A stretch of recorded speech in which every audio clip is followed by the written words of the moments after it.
माझे नाव विजय आहे आणि मी एक पोलीस इन्स्पेक्टर होतो. काही दिवसांपूर्वीच माझी बदली बदलापूरला झाली होती. तेव्हा मी बदलापूरच्या पोलीस स्टेशनमध्ये माझी ड्युटी जॉईन केली. तेव्हा मला बातमी मिळाली की एक नवीन केस आहे जी मला हँडल करायची आहे. मग जेव्हा मी या केसबद्दल पूर्ण माहिती जाणून घेण्यासाठी माझ्या वरिष्ठांशी बोललो, तेव्हा ते बोलू लागले की ही केस खूपच विचित्र आहे. त्यामुळेच आम्ही हे केस तुझ्याकडे सोपवली आहे, कारण मला विश्वास आहे की हे केस फक्त तूच हँडल करू शकतोस. यावर मी म्हणालो की सर, असं काय आहे त्या केसमध्ये? तेव्हा ते बोलू लागले की एक अल्पवयीन मुलगा आहे ज्याच्यावर ही केस आहे. मी हैराण झालो आणि त्यांनी हे देखील सांगितलं की त्याला अत्याचाराच्या आरोपाखाली पकडलं गेलं आहे. मी विचारलं, वय काय आहे त्या मुलाचं? मग सरांनी जेव्हा मला त्या मुलाचं वय सांगितलं ते ऐकून तर मी खरोखरच हैराण झालो आणि मी सरांना शब्द दिला की मी माझं सर्व काम सोडून त्या केसवर लक्ष केंद्रित करेन. सर्वात पहिले मला त्या ठिकाणी जायचं होतं जिथून त्या मुलाला अटक केली होती. त्याचा गुन्हा हा होता की तो वेगवेगळ्या ठिकाणी वेगवेगळ्या घरात जाऊन गुन्हा करून पळून जायचा. परंतु हे कसं शक्य होतं की कोणी तुमच्या घरात येऊन हे अशा प्रकारचं काम करून निघून जाईल आणि तुम्हाला समजणार देखील नाही. मी ज्या घरात गेलो तिथे जास्तीत जास्त महिलाच होत्या. त्या घरातील मुली खूपच सुंदर आणि तरुण होत्या. मला बघून त्या मुली एका खोलीत निघून गेल्या आणि त्या घरातील सर्वापेक्षा वयाने मोठी स्त्री होती माझ्याजवळ आली. ती स्त्री खूप टेन्शनमध्ये दिसत होती आणि रडत देखील होती. हे तेच घर होतं जिथून त्या मुलाला पोलिसांनी पकडलं होतं. ती बाई बोलू लागली की आम्ही तर पूर्णपणे बर्बाद झालो. आम्ही स्वप्नात देखील विचार केला नव्हता की आमच्यासोबत असं काही होईल. यावर मी त्या बाईला विचारलं की काय घडलं होतं नेमकं, प्लीज मला सगळं काही सविस्तर सांगा. तेव्हा ती बाई बोलू लागली की तो मुलगा बाहेर काही वस्तू विकण्यासाठी आला होता. बोलत होता की हे खूप चांगले साबण आहेत, तुमच्या त्वचेसाठी खूप उपयुक्त आहेत. या घरामध्ये मी आणि माझ्या मुलीच आहोत आणि मुलींना तर या सर्व गोष्टी खरेदी करण्याची आवड असतेच.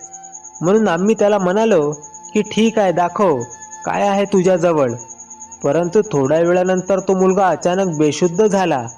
पहिल्यांदा तर त्याने आमच्याकडून पाणी मागितलं होतं. आम्ही त्याला पाणी दिलं. आम्हाला वाटलं की बाहेर खूप ऊन आहे, बिचारा उन्हामध्ये काम करतोय, त्यामुळे त्याला घरात दाराजवळ बसवलं. परंतु जेव्हा तो बेशुद्ध झाला तेव्हा आम्हाला समजलं नाही की आम्ही आता काय करावं. त्याच्या अशा अवस्थेत आम्ही त्याला परत रस्त्यावर तर सोडू शकत नव्हतो. आम्ही त्याला उठवण्याचा खूप प्रयत्न केला, पण त्याला तर शुद्धच येत नव्हती. खूप कठीणाईने उचलून त्याला आम्ही एका खोलीमध्ये बेडवर झोपवलं आणि त्याची झडती घेतली की कदाचित एखादा फोन नंबर किंवा एखादी डायरी मिळेल ज्यामध्ये त्याच्या ओळखीचा कोणाचा तरी नंबर असेल, जेणेकरून त्याला आम्ही फोन करून सांगू शकू की तुमचा नातेवाईक येथे बेशुद्ध पडला आहे. परंतु थोड्या वेळानंतर त्याला शुद्ध आली. आम्हा सगळ्यांना असे वाटले जणू काय कोणीतरी आम्हाला नशेचं औषध दिलं आहे. आम्ही लोक बेशुद्ध झालो. जेव्हा जाग आली तेव्हा समजलं की माझ्या तिन्ही मुलींसोबत. ती बाई बोलता बोलता रडू लागली. मी म्हणालो, मग तो मुलगा कुठे गेला? तेव्हा ती बोलू लागली की तो मुलगा तर पळून गेला. मी तिला म्हणालो की तुम्हाला त्याला असं घरामध्ये घ्यायला नको हवं होतं. ती बाई बोलू लागली, आम्ही सांगितलं ना की तो बेशुद्ध झाला होता, मग आम्ही काय करू शकत होतो? माणुसकीच्या नात्यानेच आम्ही त्याला घरात घेतलं. तिचं बोलणं तर अगदीच बरोबर होतं. जर एखादा परका माणूस तुमच्या घरात येऊन बेशुद्ध झाला तर तुम्ही त्याला पुन्हा परत रस्त्यावर तर फेकू शकत नाही. मी म्हणालो की आम्हाला तुमच्या मुलींची देखील स्टेटमेंट घ्यावी लागेल. तेव्हा ती बोलू लागली की ठीक आहे. मी त्या मुलींची स्टेटमेंट घेतली आणि माझ्या सरांजवळ आलो. मी म्हणालो की आता तो मुलगा कुठे आहे? तेव्हा ते बोलू लागले की त्याला तर अटक केली आहे आणि तो दुसऱ्या जेलमध्ये आहे. मी म्हणालो की मला त्याला बघायचे आहे. जेव्हा मी दुसऱ्या पोलीस ठाण्यात गेलो तेव्हा मी तिथे त्या मुलाला पाहिलं आणि मी हैराण झालो, कारण तो मुलगा तर अगदीच कमी वयाचा होता. परंतु तरी देखील त्याने हे सर्व केलं होतं आणि तेही अनेक घरांमध्ये अशाच प्रकारे कृत्य केलं होतं. त्याचं हे कृत्य करण्याचा पद्धत एकच होती की तो कोणत्या ना कोणत्या बहाण्याने घरात जायचा आणि घराच्या आतमध्ये थोडा वेळ थांबायचा आणि मग त्या लोकांवर बेशुद्ध होण्याचा स्प्रे मारायचा किंवा काहीतरी वस्तू त्यांना भरवायचा, ज्यामुळे ते सगळे बेशुद्ध व्हायचे. आणि जे कोणी सुंदर मुलगी त्याला दिसायची तिच्यावर तो जबरदस्ती करायचा आणि मग त्यानंतर इतकंच नाही तर त्या मुलींचे व्हिडिओ देखील बनवायचा आणि त्यांना ब्लॅकमेल देखील केलं जायचं. हे सर्व असं चालू होतं जणू काय एका खूप मोठ्या टोळीचं हे काम आहे. एखादी टोळी अशी आहे जी हे अशा प्रकारे कृत्य करत आहे, परंतु त्या मुलासोबत कोणतीच टोळी पकडली गेली नव्हती आणि नाही कोणी दुसरा माणूस, फक्त हाच एक मुलगा होता. त्याला पाहून तर असं वाटत होतं की तो साधी माशी देखील मारू शकत नाही. सध्या तरी मी त्याला माझ्या समोरच्या खुर्चीवर बसवलं. पुढे टेबल होता, त्यावर मी जाऊन बसलो. त्याच्या हातामध्ये हातकडी लावलेली होती. मी विचारलं, हे सर्व काय आहे, काय केलंस तू आणि कसं केलंस? तो काही बोलतच नव्हता. मी म्हणालो, जर तू काही सांगितलं नाहीस तर तुझ्यासाठी खूपच प्रॉब्लेम्स होतील. तो बोलू लागला, माझ्यासाठी आधीपासूनच एक खूप मोठा प्रॉब्लेम तयार झाला आहे. तो खूपच घाबरलेला होता. मी म्हणालो, तू हे मान्य करतोस ना, हे सर्व तूच केलं आहेस? त्यावर त्याने काहीच उत्तर दिलं नाही. पण जितक्या लोकांची तक्रार दाखल झाली होती त्या सर्वांकडे मी विचारपूस केली होती.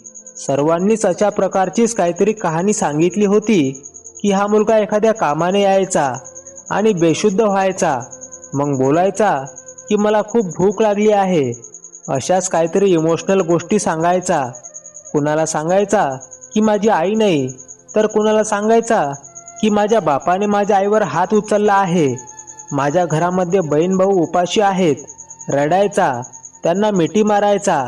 अशा प्रकारे इमोशनल बोलून अनेकांना स्वतःच्या जाळ्यात अडकवायचा, लोकांना स्वतःच्या जाळ्यात अडकवायचा. मी 3-4 दिवसापासून जेवलो नाही किंवा कधी कधी असं देखील व्हायचं की एखाद्या घरासमोर बसून रडायला सुरुवात करायचा आणि ते लोक भावनेमध्ये येऊन त्याच्यावर दया दाखवून त्याला घराच्या आत घेऊन घ्यायचे. कोणत्याही माणसाच्या घरात घुसणं हे काही सोपं काम नाही आणि कोणी एखाद्या परक्या माणसाला इतक्या सहजपणे स्वतःच्या घरामध्ये येण्याची परवानगी देत नाही. परंतु इतक्या कमी वयाच्या मुलावर कोणीही विश्वास ठेवू शकतो आणि हा विश्वासच होता ज्यामुळे त्याने हे सर्व केलं होतं. आतापर्यंत काही कुटुंब अशी होती ज्यांनी तक्रार दाखल केली नव्हती. ते बोलायचे की आम्हाला समाजात आमची इज्जत वेशीला टांगायची नाही, माहीत नाही न्याय मिळेल की नाही, परंतु त्याने कोणत्याच प्रश्नाचे उत्तर दिलं नाही. मी म्हणालो, जर तू काही सांगितलं नाहीस, काही बोलला नाहीस, तर मी तुझी काहीच मदत करू शकत नाही. परंतु तो बोलत नव्हता. या सगळ्या आमच्या ट्रिक्स असतात जेणेकरून आरोपीला विचारू शकू की तो हे सर्व का करत आला आहे. मी बाहेर आलो तेव्हा माझ्या एका मित्राने मला सांगितलं की बघ आजकालची परिस्थिती, या मुलाने इतके मोठे मोठे गुन्हे केले आहेत, त्याचं वय बघ, त्याचा चेहरा बघ आणि त्याचं काम बघ. मी म्हणालो, तू अगदीच बरोबर बोलतोस. जग खूपच वाईट मार्गाला लागला आहे, परंतु आपलं काम आता जवळपास संपलं आहे. प्रकरण अगदी सरळ आहे, त्याला पकडलं आहे, आता त्याला शिक्षा होईल. तो माझा मित्र बोलू लागला, परंतु अजूनही त्याने त्याचा गुन्हा कबूल केला नाही. मी म्हणालो, हा, त्याने गुन्हा कबूल केला नाही, परंतु इतके सारे साक्षीदार आहेत, पुरावे आहेत. काही घरांच्या समोर CCTV कॅमेरे देखील लावलेले आहेत. त्याच्या आतमध्ये यायचे फुटेज आहेत. एका फुटेजमध्ये तर तो सारखा रडत होता आणि आतून एक मुलगी निघाली जी याची मदत करण्यासाठी त्याला आतमध्ये घेऊन गेली आणि मग त्याच मुलीने तक्रार दाखल केली होती. ती खूपच टेन्शनमध्ये होती. एक विचित्र गोष्ट ही देखील होती की घरातील सगळे लोक बेशुद्ध व्हायचे आणि घरामधून काही सामान चोरीला जात नव्हतं. फक्त एकच गुन्हा सारखा केला जात होता. याचा अर्थ हा मुलगा चोर नव्हता, त्याने कधीच काही चोरी केली नव्हती. आता त्याला न्यायाधीशांसमोर हजर करण्याची वेळ आली होती. आम्ही सर्वच तिथे हजर होतो. माझ्या सरांनी अगदी बरोबर म्हटलं होतं की ही केस जरा जास्तच इंटरेस्टिंग होती आणि विचित्र देखील होती. न्यायाधीश बोलू लागले, तुझं वय कमी आहे, तुला बाल सुधारक गृहामध्ये ठेवलं जाईल, परंतु जसा तू 18 वर्षाचा होशील त्यानंतर तुला खूप कडक शिक्षा दिली जाईल. तुला फाशी देखील होऊ शकते किंवा आजन्म तुरुंगवास देखील. परंतु आधी तू हे सांग की तू हे सर्व का केलंस. तेव्हा तो शांत झाला. न्यायाधीश बोलू लागले, काहीतरी बोल. परंतु तो काहीच बोलत नव्हता. मग न्यायाधीश बोलू लागले, तुझी काही शेवटची इच्छा आहे. तेव्हा त्याने एक विचित्र इच्छा व्यक्त केली. तो बोलू लागला, हो, माझी एक इच्छा आहे. तुम्ही ती पूर्ण करू शकाल. आम्ही लोक आपापसात बोलत होतो. आता बघ कसं पटापट बोलतोय, पण याच्या आधी अजिबात बोलत नव्हता. न्यायाधीश बोलू लागले, तुझी शेवटची इच्छा नंतर पूर्ण केली जाईल. तेव्हा तो बोलू लागला, नाही, माझी इच्छा आहे की ती इच्छा लवकरात लवकर पूर्ण देखील करावी. त्यानंतर तुम्ही लोक माझ्यासोबत जे काही कराल त्यावर माझा काहीच आक्षेप नाही. न्यायाधीश बोलू लागले, काय आहे तुझी शेवटची इच्छा. तेव्हा तो बोलू लागला, मला एकदा शेवटचं स्विमिंग पूलमध्ये आंघोळ करायची आहे. जेव्हा आम्ही त्याची ही इच्छा ऐकली तेव्हा आम्ही सगळेच हैराण झालो की ही कसली इच्छा आहे. हे हा काय बोलतोय. ही इच्छा तर आजपर्यंत कोणीच व्यक्त केली नसेल. जेव्हा त्याला विचारलं गेलं की तू अशी इच्छा का बरं व्यक्त केलीस, तेव्हा तो बोलू लागला की मला पाणी खूप आवडतं. आम्हाला त्याच्या बोलण्यावर विश्वास बसत नव्हता, कारण की आम्हाला आता त्याच्या कोणत्या बोलण्यावर विश्वास ठेवायला नको होतं. परंतु तरी देखील न्यायाधीश बोलू लागले की जर याची ही शेवटची इच्छा आहे तर पूर्ण तर करावीच लागेल. न्यायाधीशांनी हुकूम दिला की पूर्ण सिक्युरिटी आणि पोलिसांच्या उपस्थितीत याला एखाद्या प्रायव्हेट स्विमिंग पूलमध्ये कंपनीमध्ये घेऊन जा, जिथे त्या वेळेला दुसरं कोणी हजर नसेल, आणि याला याची शेवटची इच्छा पूर्ण केल्यानंतर बाल कारागार गृहामध्ये पाठवलं जावे. जसा हा 18 वर्षाचा होईल याला काय शिक्षा दिली जाईल, कारण की याने एक नाही तर माहीत नाही किती घर बर्बाद केली आहेत. याने हे असले काम करायला खूपच आधीपासून सुरुवात केली होती. एका घरातून तर अशी देखील साक्ष लिहून घेतली गेली होती की त्यांच्या घरातल्या 2 मुली आई होणार आहेत, कारण की 1-2 महिन्याआधी त्यांच्यासोबत देखील हेच झालं होतं. जेव्हा ही बातमी सगळ्या लोकांना समजली की त्या माणसाला पकडलं गेलं आहे जो घराघरात जाऊन हे सर्व करत होता, तेव्हा लोकांनी आता समोर यायला सुरुवात केली होती, कारण की आरोपी पोलिसांच्या ताब्यात होता. मला हे ऐकून खूप वाईट वाटलं की आता त्या मुलींचं काय होईल ज्यांच्यासोबत घर बसल्यास हा इतका मोठा अत्याचार झाला होता. परंतु खरंच हे सर्व त्यानेच केलं होतं का. त्याच्या या विचित्र इच्छेमुळे आम्ही एका प्रायव्हेट स्विमिंग पूलमध्ये पोहोचलो आणि त्या लोकांना सांगितलं की आमची काय इच्छा आहे. ते बोलू लागले की जर तुम्ही लोकांनी पैसे दिले तर ठीक आहे, जसं तुमची इच्छा असेल तसंच होईल. आम्ही सर्व पॅसेज एरिया खाली करून घेतला आणि आसपास सिक्युरिटीसाठी काही माणसं देखील ठेवली, कारण की काही आरोपी खूपच चालाक असतात. अशा प्रकारची शेवटची इच्छा व्यक्त करतात ज्यातून त्यांना पळून जाण्याची संधी जास्त असतात आणि ते आम्हाला मूर्ख बनवून पळून जातात. एके दिवशी असंच झालं होतं. एका कैदीने सांगितलं होतं की त्याला एका खोलीमध्ये पूर्ण दिवस घालवायचा आहे.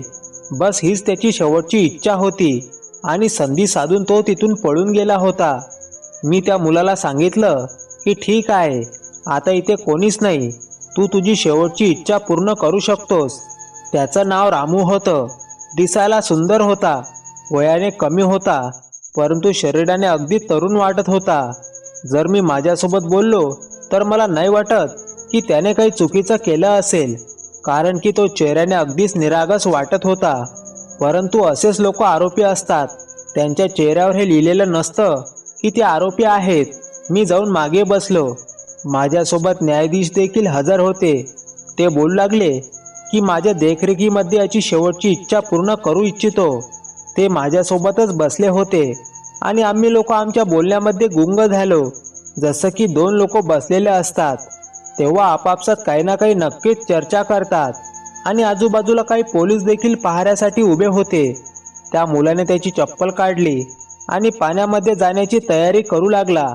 पहिल्यांदा तर तो पाण्याला पाहत होता, मग त्याने मधोमध त्याचे पाय सोडले आणि जमिनीवर बसून पाण्यात पाय सोडून हलवत बसला. थोड्या वेळानंतर पाण्याच्या आतमध्ये गेला. सरळ आहे, जर त्याने हीच शेवटची इच्छा व्यक्त केली होती की मला स्विमिंग पूलमध्ये पोहायचं आहे, तर त्याला पोहायला देखील येतच असेल. परंतु थोड्या वेळानंतर आम्ही असं दृश्य पाहिलं की आम्ही हैराण झालो. तो पाण्यातून बाहेर येत नव्हता. तो पाण्याच्या खाली गेला होता. तो इतका तरी अनुभवी वाटत नव्हता, कारण की पाण्यात जाण्यापूर्वी तर खूपच घाबरलेला दिसत होता.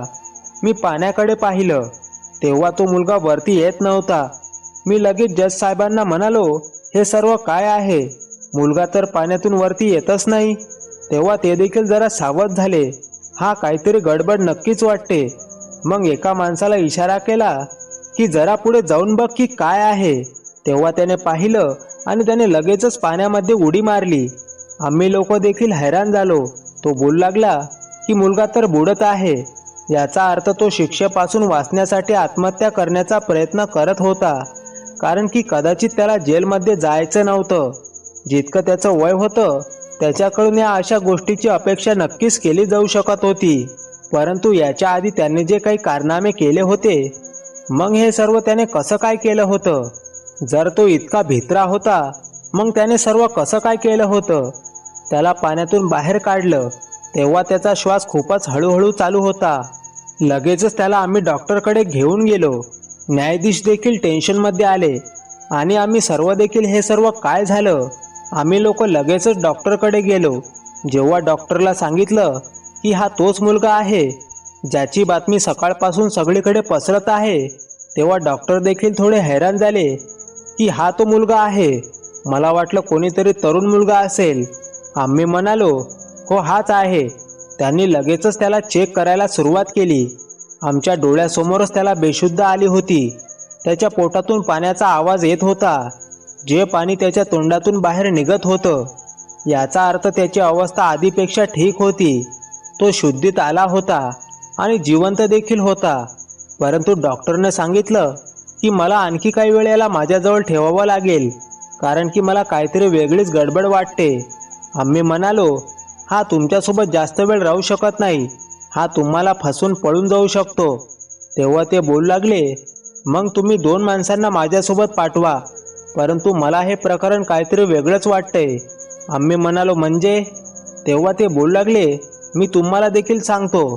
ते 2 तासासाठी मुलाला घेऊन आतमध्ये गेले. त्या भागात जाण्याची आम्हाला परवानगी नव्हती, पण आम्ही आमच्या 2 माणसांना आतमध्ये पाठवलं होतं.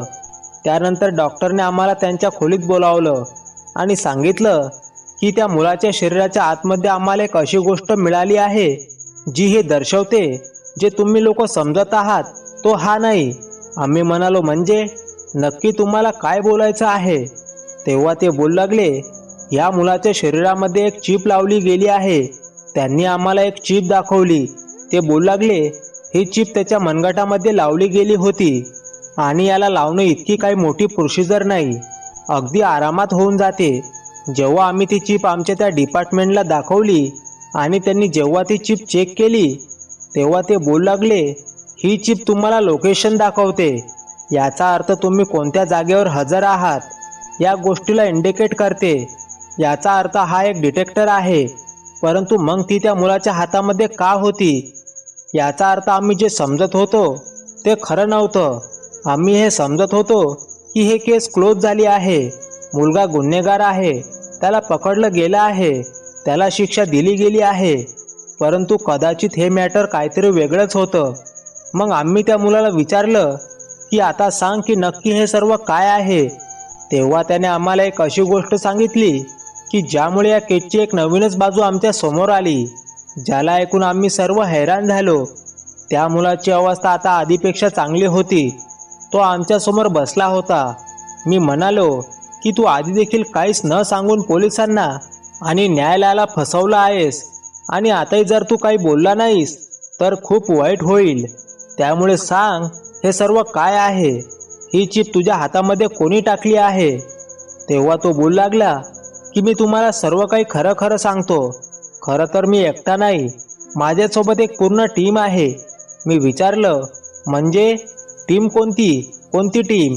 तू तर प्रत्येक ठिकाणी एकटा सापडला आहेस आणि सर्वांनी तुझंच वर्णन सांगितलं आहे. तो बोलू लागला, माझंच वर्णन सांगितलं, कारण की समोर तर मीच जात होतो. परंतु जेव्हा सर्व लोक बेशुद्ध व्हायचे तेव्हा मी तिथे नसायचो, मला तिथून पाठवले जायचं. माझ्या जागेवर अजून तिथे खूप सारी लोक यायची. मी म्हणालो, म्हणजे मला अगदी व्यवस्थित सगळं काही स्पष्ट सांग. तो बोलू लागला की ते 3 लोक आहेत, वयाने मोठी आहेत, 20 वर्षापासून ते 30 वर्षाचे आहेत, परंतु ते सर्व बुटके आहेत, म्हणजेच त्यांची हाईट माझ्या इतकीच आहे. त्यामुळे सर्वांना वाटतं जे काही केलं आहे ते एका छोट्या माणसानेच केलं आहे, आणि तसंही त्या ठिकाणी मी असतो, त्यामुळेच माझ्यावरच आरोप लावला जातो. माझं काम फक्त इतकंच होतं की मी घराच्या आतमध्ये जाणं आणि संधी साधून त्यांना कशाही प्रकारे बेशुद्ध करणं.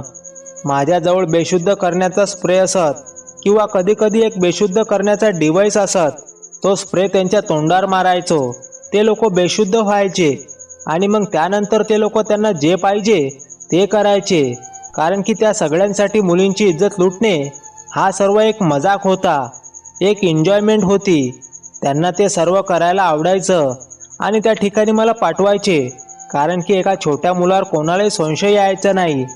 हे तर मी तेव्हा पकडलं गेलो जेव्हा गोष्टी खूप पुढे जाऊ लागल्या, आणि या अशा गोष्टी करता करता खूप वर्ष निघून गेली. आम्ही विचारलं, मग तू स्विमिंग पूलमध्ये पोहण्याची शेवटची इच्छा का व्यक्त केलीस? तो बोलू लागला की मी घाबरलो होतो, मला खूप भीती वाटत होती. मला जेलमध्ये जायचं नव्हतं, कारण की मी काहीच केलं नव्हतं. त्यामुळे विचार केला की माझा जीवच देतो, जेणेकरून मला जेलमध्ये जावं लागणार नाही. नाहीतर तुम्ही लोकांनी मला फाशीची शिक्षा दिली असती. मला फाशी घेऊन मरायचं नव्हतं. आम्ही विचारले की तू त्या लोकांसोबत हे काम करतोस, जर ते तुझ्यापेक्षा वयाने मोठी आहेत, मग त्यांच्यासोबत तुझं राहणं विनाकारण तर असणार नाही. तेव्हा त्या मुलाने अजून एक खूप विचित्र गोष्ट सांगितली. तो बोलू लागला की त्यांच्याजवळ माझी एक बहीण आहे. आम्ही विचारलं म्हणजे? तो बोलायला लागला, माझी लहान बहीण, ती खूपच लहान आहे, 4 वर्षाचीच आहे. ती त्या लोकांजवळ आहे, त्यांनी तिला त्यांच्याजवळ ठेवलं आहे. ते बोलतात की जर तू आमचं बोलणं ऐकलं नाहीस तर आम्ही तुझ्या बहिणीला जीवानिशी मारू. त्यामुळेच मी हे सर्व करतो. परंतु आता मला समजलं आहे की मी माझ्या बहिणीला वाचवू शकणार नाही, त्यामुळे स्वतःचा जीव देऊ इच्छितो. कारण की जर मी तिची रक्षा करू शकत नसेल तर जिवंत राहून तरी काय करू? तुम्हा लोकांना त्यांचा पत्ता यासाठी सांगत नव्हतो, कारण की मी तुमच्याजवळ आहे ही गोष्ट त्यांना माहीत आहे. जर त्यांना समजलं मी तुम्हाला सर्व काही खरं खरं सांगितलं आहे तर ते माझ्या बहिणीला जिवंत ठेवणार नाहीत. तो मुलगा रडू लागला आणि आम्ही सर्व हैराण झालो. खरंच ही केस खूपच खोल होती. मी हे सर्व लिहून घेत होतो, कारण की मला त्यावर पूर्ण रिपोर्ट बनवून तो रिपोर्ट सादर करायचा होता. आणि आता हे सर्व आमच्या मोठ्या अधिकाऱ्यांसमोर सादर करणे आमच्यासाठी गरजेचं होतं, कारण की त्या सर्वांना याबद्दल माहिती होतं. हा मुलगा निर्दोष होता, त्याचा अपराध इतका मोठा नव्हता की त्याला जेलमध्ये पाठवलं जावं, तर तो स्वतःच मजबूर होता. हा तर स्वतःच अडकला गेला होता. तो तर साक्षीदार होता, आरोपी नव्हता. मी त्याला विश्वास दिला की हे सर्व लोक तुझी मदत करतील. मी देखील सर्वांना सांगेन की तुझी काही चूक नव्हती आणि तुझ्या बहिणीला देखील वाचवले जाईल. तू काळजी करू नकोस. आता त्या लोकांना पकडणं पोलिसांचं काम होतं. मी हैराण होतो की त्यांनी कशा प्रकारे हे सर्व केलं होतं. सर्वात पुढे त्या मुलाला ठेवलं होतं आणि त्याच्या मागे पूर्ण गँग होती. पोलीस सावध झाले आणि कामाला लागले. त्या मुलाला त्या टोळीतील लोकांचे वर्णन करायला सांगितलं. त्याला काही लोकांचे फोटो देखील दाखवले गेले.